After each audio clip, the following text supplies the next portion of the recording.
வணக்கம் நேயர்களே, welcome back to another episode. இன்றைய நிகழ்ச்சியில் நீங்கள் முதுமை பருவத்தை தொட்டுவிட்டீர்களா? மன உளைச்சல் இருக்கிறதா? சரி, உங்களுக்காக தான் இந்த டிப்ஸ். நீங்கள் முதுமையில் இருப்பதாக இருந்தால் இந்த 3 விஷயங்களை பின்பற்றுங்கள். முதலாவதாக, யாரிடமும் எதையும் எப்போதும் எதிர்பார்க்காதீர்கள். நமக்கு இதை செய்து கொடுத்தால் நன்றாக இருக்குமே என்று நினைப்பதை விட்டுவிட்டு, யாருடைய உதவியையும் எதிர்பார்க்காமல் நீங்களே செய்ய முடிவு செய்யுங்கள்.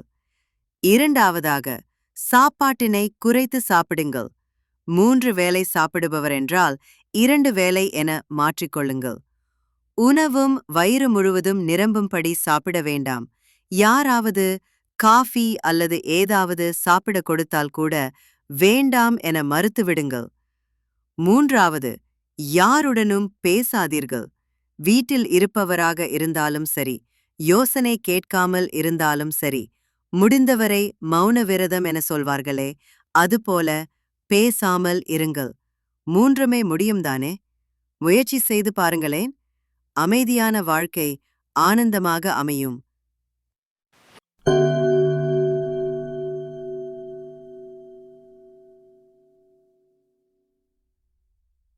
அன்பு நேயர்களே, இது உங்கள் மனம் கவர்ந்த சானல் ஜி.